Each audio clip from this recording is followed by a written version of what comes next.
Hello students, आज हम study करेंगे ह्यूमन रेस्पिरेटरी सिस्टम को। लास्ट वीडियोस में आपने रेस्पिरेशन का टॉपिक किया, ग्लूकोज ब्रेकडाउन किया, उससे पहले हमने ह्यूमन डाइजेस्टिव सिस्टम भी किया। आज का जो टॉपिक रहेगा वो है ह्यूमंस की बॉडी में जो रेस्पिरेशन का सिस्टम है उसके कौन कौन से कंपोनेंट्स हैं और उनका क्या क्या काम है वो हम डिस्कस करेंगे। सबसे पहले हम डायग्राम बना लेते हैं ह्यूमन रेस्पिरेटरी सिस्टम का, तो आप देख लीजिए, साथ साथ बनाने की प्रैक्टिस कर ले और लेबलिंग कर लेते हैं।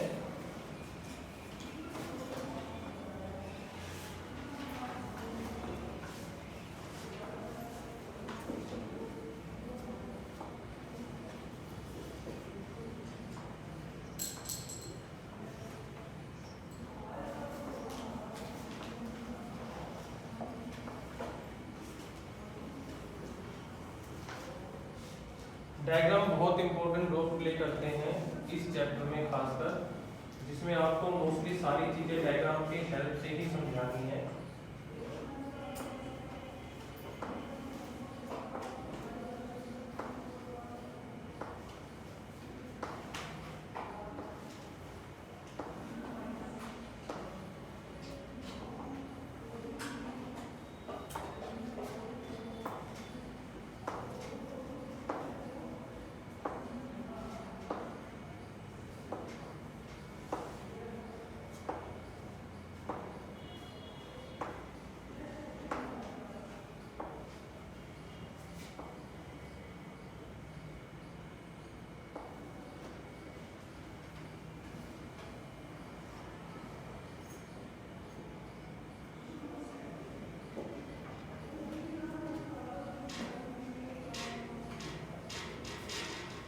ये एक तरीके से डायग्राम जो है हमारा कंप्लीट बन चुका है। अब सिर्फ जो काम रहेगा हमारा वो लेबलिंग का है, वो देख लीजिए, हम लेबलिंग करेंगे इसको। सबसे पहला जो पार्ट आता है इसमें उसका नाम है हमारे पास नोस्ट्रिल्स। फिर ये पार्ट है दूसरा जिसको नाम दिया गया है नसल पैसेज। उसके बाद आपके पास आ जाता है यहाँ पर ये जो पार्ट है इसको बोलते हैं फारेंस। ये पार्ट आ जाता है, इसको बोलते हैं हम लारेंस। उसके बाद नीचे मिड पाइप आ जाती है, मिड पाइप, जिसको एक और ट्रैचिया भी हम बोलते हैं।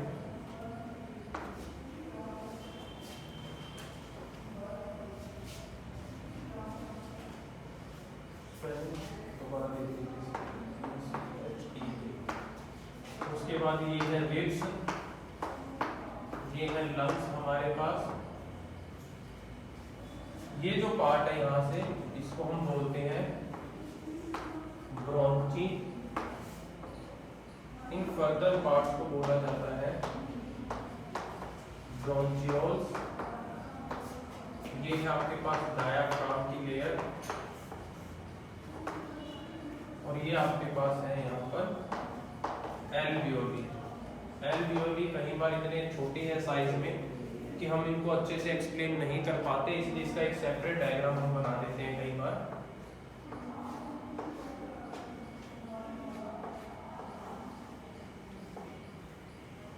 एल्वियोली को रिप्रेजेंट करने के लिए हम सेपरेट डायग्राम बना देते हैं कि एल्वियोली क्या है हमारे पास, एक्सप्लेन करेंगे इनको भी हम।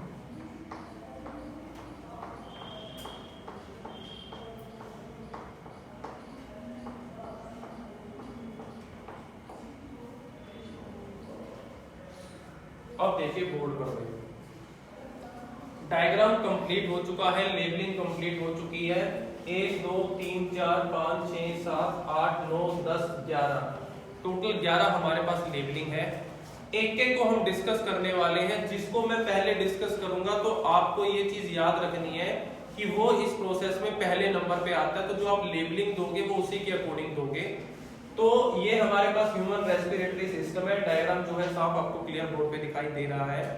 सबसे पहली चीज जो हम शुरू करने वाले हैं वो शुरू करते हैं नोस्ट्रिल से। सबसे पहला जो पार्ट है हमारे पास वो है नोस्ट्रिल्स। नोस्ट्रिल बोलते हैं आपकी नोज को, जो ये नाक की नलियां हैं। एस इसलिए लगाया हुआ है क्योंकि आपकी नाक में 2 नलियां हैं।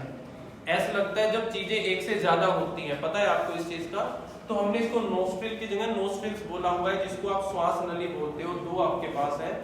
ये वो जगह है जहां से एयर जो है वो बॉडी के अंदर एंटर करती है। अब जब सांस लेते हो तो आप यहीं से क्या होती है बॉडी के अंदर एयर जाती है, तो हम लिख लेते हैं air is taken into the body, air is taken into the body through it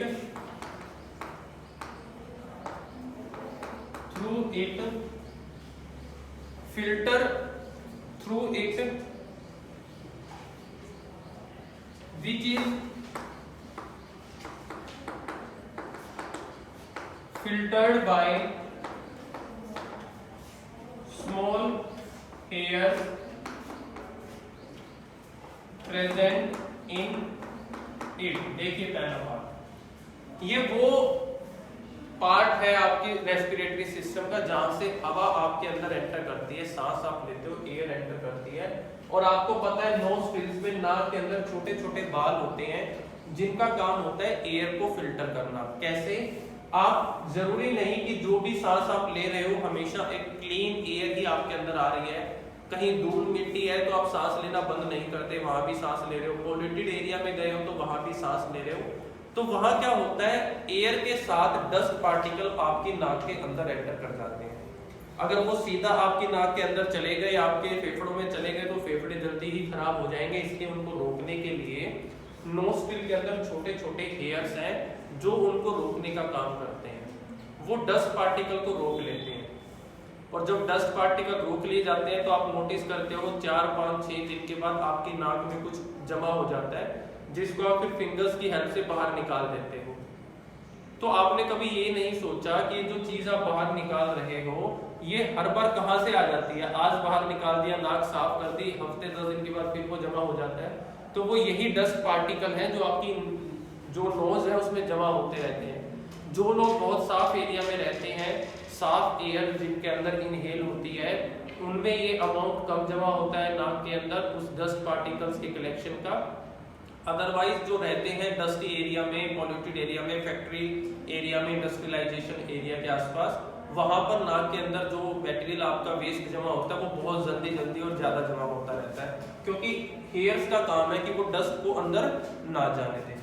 पहला पार्ट था ये हमारे पास इस प्रोसेस का। अब एयर आपकी बॉडी के अंदर आ चुकी है। अब जो सेकंड पार्ट रोल प्ले करता है वो है आपके पास नसाल पैसेज।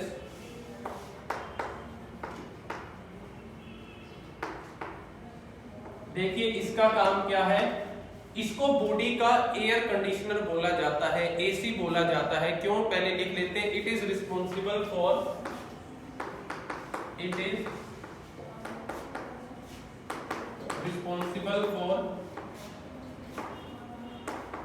कंडीशनरिंग of air. एयर की कंडीशनिंग के लिए रिस्पॉन्सिबल है। कैसे? आपने बेसिक क्लासेस में किया होगा कि आपकी बॉडी का इंटरनल टेम्परेचर जो है वो 98.6 होता है। आपने इतना पढ़ा है।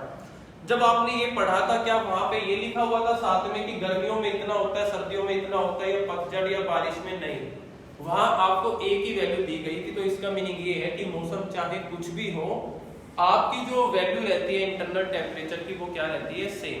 लेकिन गर्मियों में आपके आसपास जो हवा होती है वो बहुत गर्म होती है, लू चलती है। सर्दियों में आप उसके आसपास जो हवा होती है वो बहुत ठंडी होती है। अगर ठंडी हवा अंदर जाएगी तो बॉडी के टेम्परेचर को कम कर देगी, गर्म हवा अंदर जाएगी तो बॉडी के टेम्परेचर को बढ़ा देगी। यानी कि बॉडी के अंदर का टेम्परेचर जो है वो क्या हो जाएगा? डिस्टर्ब हो जाएगा। ठीक है, लेकिन हमें तो ऐसा नहीं होने देना। अगर बॉडी के अंदर का टेम्परेचर डिस्टर्ब होगा तो इसका मीनिंग क्या होगा कि टेम्परेचर डिस्टर्ब होने का मीनिंग है फीवर हो जाना। जैसे आप फीवर जब होता है तो आप टेम्परेचर नोट करते हो, तो इसका मीनिंग है टेम्परेचर बॉडी का बढ़ गया है।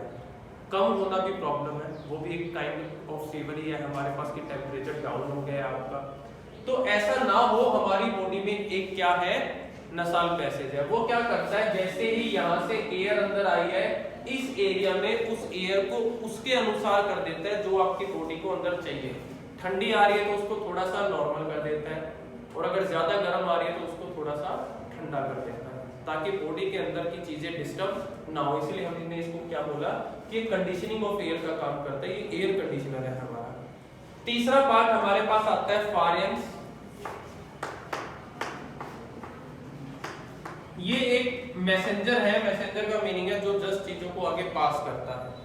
फारेंस का काम है कि नसाल पैसेज जो इसके अंदर आके ओपन हुआ है वो एयर को आगे किसको पास कर दे, नेक्स्ट पार्टिकल को, नेक्स्ट ऑर्गन को पास कर दे, जो क्या है, लारेंस। तो आप इसमें लिख सकते हो इसमें सिंपल कि नसल passage opens in pharynx which passes air further into larynx। इसका सिर्फ काम इतना है, जो हवा इसने ठंडी करी है या गर्म करी है, उसकी जो कंडीशनिंग की है, उसको सीधा आगे किसके पास पास कर दे, लारेंस के पास पास कर दे। तो जो नेक्स्ट टॉपिक है, जो नेक्स्ट कंपोनेंट है हमारे पास, वो है हमारे पास लारेंस। ये चौथा कंपोनेंट है हमारे पास। अब इसका काम क्या है देखिए।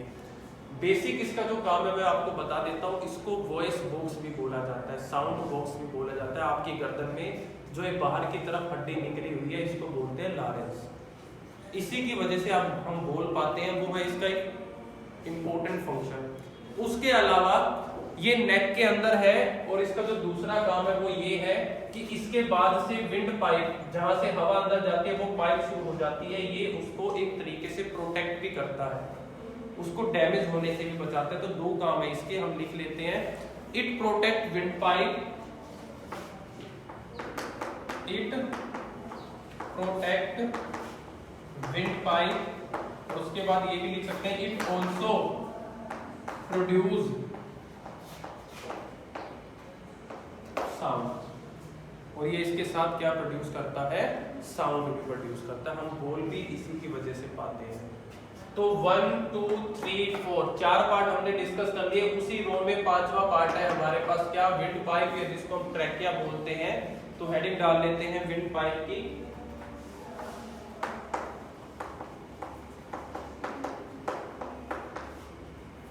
विंड पाइप जो है हमारे पास वो इनकम्प्लीट रिंग्स है। इनकम्प्लीट रिंग क्यों बोला गया, अगर आप नोटिस करना चाहो तो आप अपनी गर्दन की इस बाहर निकली हुई हड्डी के बाद हाथ लगा के देख सकते हो, आपको हड्डियों के छल्ले महसूस होंगे गोल गोल। इसके बाद आपको गोल गोल चीजें महसूस होंगी कि हाँ छल्ले से बने हुए हैं, उसको बोलते हैं इनकम्प्लीट रिंग्स। इनकम्प्लीट वर्ड इसलिए है क्योंकि वो ऐसे चिपके नहीं हुए, एक छल्ला, दूसरा छल्ला, तीसरा छल्ला, चौथा छल्ला, ये चिपके हुए नहीं है, इनके बीच में ऐसे गैप है। गैप क्यों है, क्योंकि हम खाना भी खा रहे हैं, अंदर सांस भी ले रहे हैं, खाना टक गया तो सांस आनी भी बंद हो जाएगी। तो जब हम खाना खा रहे होते हैं तो हवा यहाँ से जाने की बजाय इन इनकम्प्लीट रिंग्स में से ऐसे होके जाती है, लेकिन जाती बॉडी के अंदर ही। तो इसलिए इनको ऐसे इनकम्प्लीट बनाया हुआ है कि हवा के, जो हवा को तो स्पेशली कोई रास्ता चाहिए नहीं, जहां भी जगह मिलेगी वो तो वहां से हो जाएगी, इसलिए इनको इनकम्प्लीट बनाया गया। तो लिखिए इनकम्प्लीट रिंग्स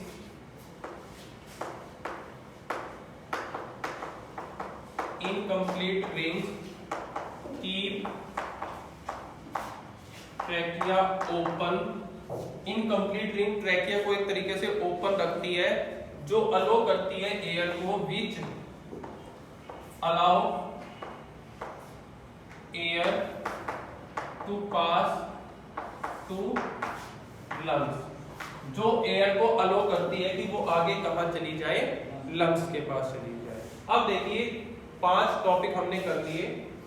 6 आता है हमारे पास। वैसे तो लंग्स है आगे जिसका मेन काम है, लेकिन उससे पहले हम रिब्स कर लेते हैं। रिब्स हमारे पास क्या है, 6th नंबर पे हमारे पास आ जाता है ribs.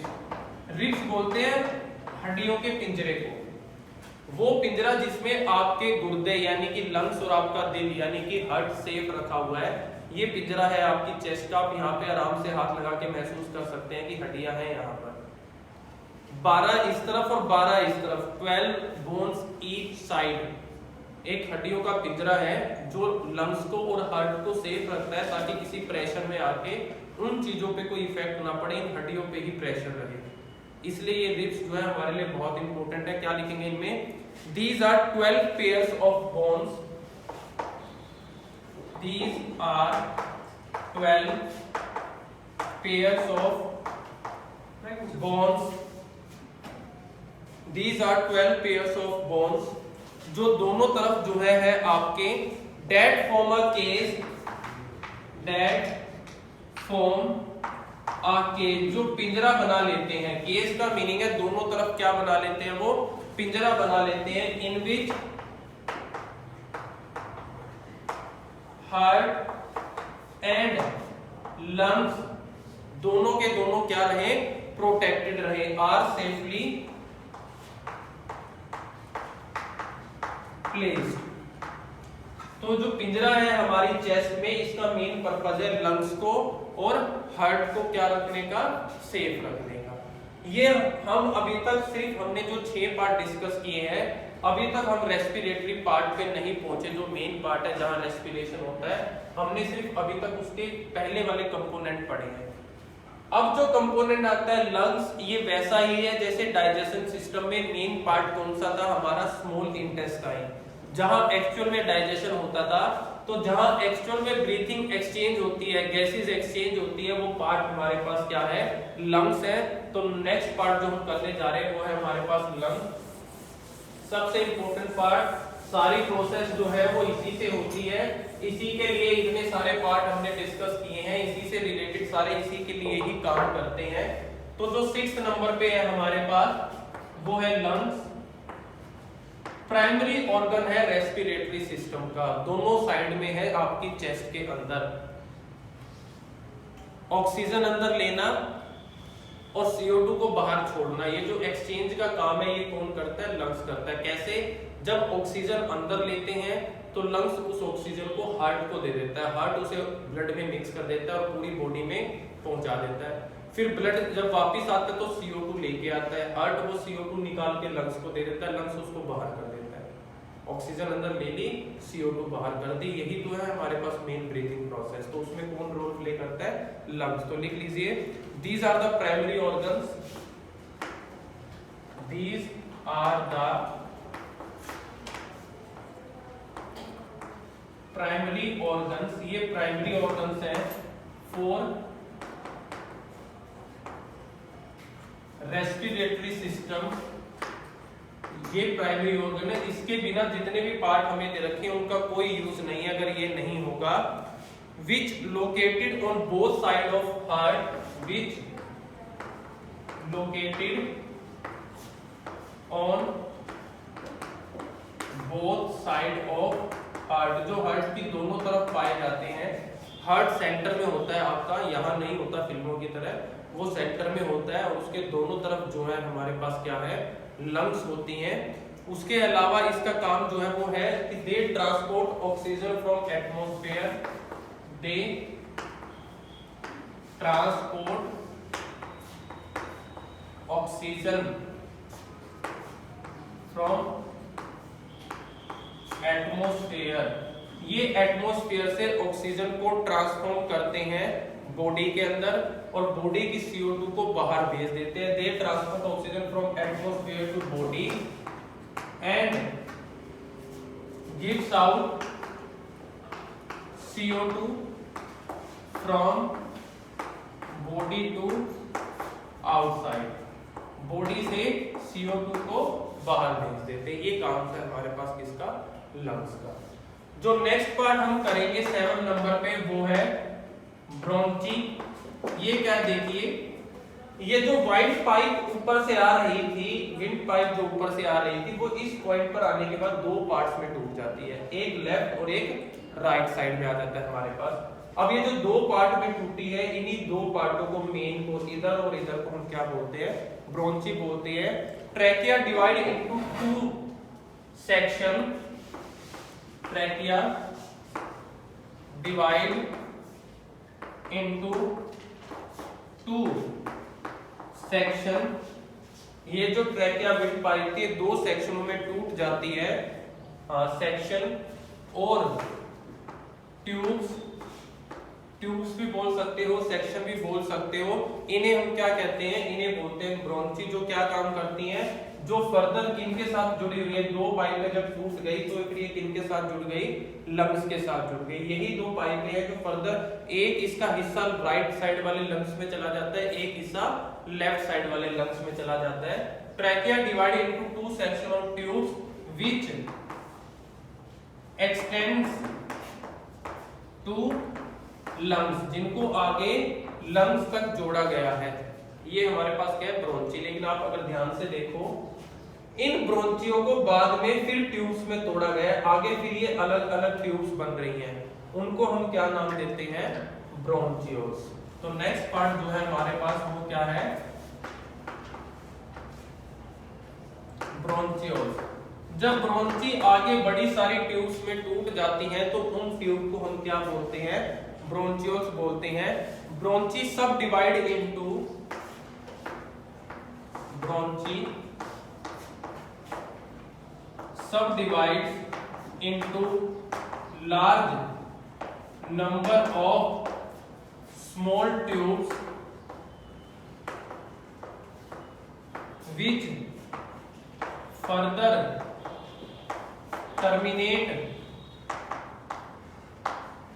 into alveoli। Sorry spelling गलत हो गई, alveoli की यहां भी गलत है।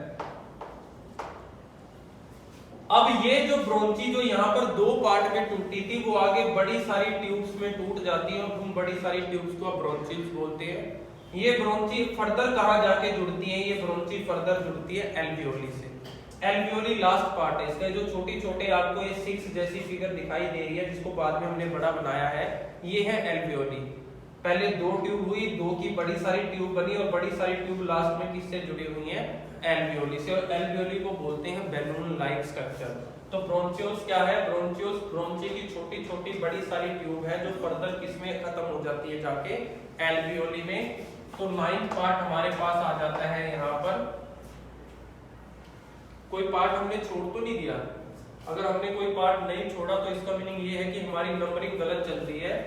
पहला ये था, दूसरा, तीसरा, चौथा, पांचवा, 6, 7, 8, 9 और एल्वियोली का इसका 10 नंबर होना चाहिए था। तो फिर गलती ये हुई होगी हमसे कि ये यहाँ 7 से शुरू होना था। तो आप देख लेना, मैं इसको सीधा 10 नंबर दे रहा हूं यहाँ पर।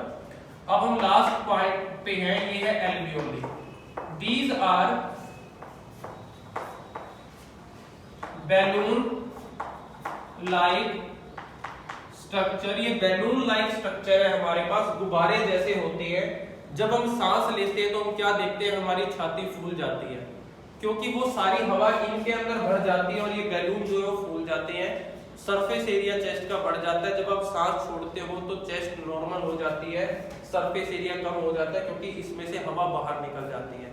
तो ये वो पार्ट है जो एयर को स्टोर करते हैं। तो these are balloon like structure located inside lungs, located inside the lungs। lungs के अंदर पाई जाती हैं ये। a large number of alveoli, बड़ी सारी है हमारे पास। यहां से आप देख सकते हो कितने ज्यादा ये alveoli है, तो हम लिख सकते हैं a large number of alveoli increase the surface area, increase the surface area of chest। Chest के सरफेस एरिया को बढ़ा देती है, फूल जाती है हवा अपने अंदर लेके, तो एरिया क्या हो जाएगा, बढ़ जाएगा चेस्ट का। और जब ये हवा इसमें से निकल जाती है तो एरिया क्या हो जाता है, कम हो जाता है। ये था हमारे पास सारा रेस्पिरेटरी सिस्टम। एक पार्ट और जो आपको नजर आ रहा है, जिसको हम नंबर 11 देने वाले हैं, ये डाइजेस्टिव सिस्टम में भी था, यहाँ पर भी, और आपको बताया भी था कि इसका जो है वो प्रोसेस से कोई लेना देना नहीं है। डायाफ्राम जिसे आप बोलते हो, इसका जो काम है वो है एब्डोमेन, जो आपका पेट का सिस्टम है, और जो चेस्ट है उसको सेपरेट रखना। क्योंकि पेट के अंदर एसिडिक प्रोसेस चलती है, जो जूस निकलते हैं बाइल और पैनक्रियाटिन, उनमें एसिड होता है। वो एसिडिक प्रोसेस का इफेक्ट आपकी चेस्ट पे ना पड़ जाए, इसलिए एक लेयर यहाँ पर हमारी बॉडी के अंदर बनी हुई है, इसको मस्कुलर पार्टीशन बोलते हैं, जो एब्डोमेन और इसको क्या रखता है, सेपरेट रखता है। तो लिख लीजिए, it is a muscular partition which separates respiratory system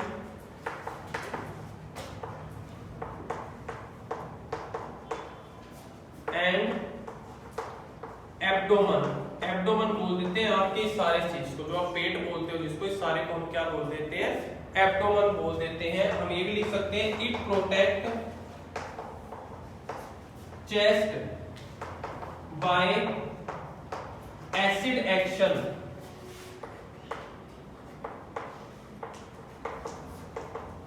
of digestion process. Digestion process में जो एसिड का एक्शन होता है ये उससे हमारी चेस्ट को क्या रखता है, बचा के रखता है। तो हमने टोटल 11 पार्ट जो है वो ह्यूमन रेस्पिरेटरी सिस्टम के पढ़े, एक एक को हमने लेबलिंग भी दिया और एक एक का हमने काम भी देखा है।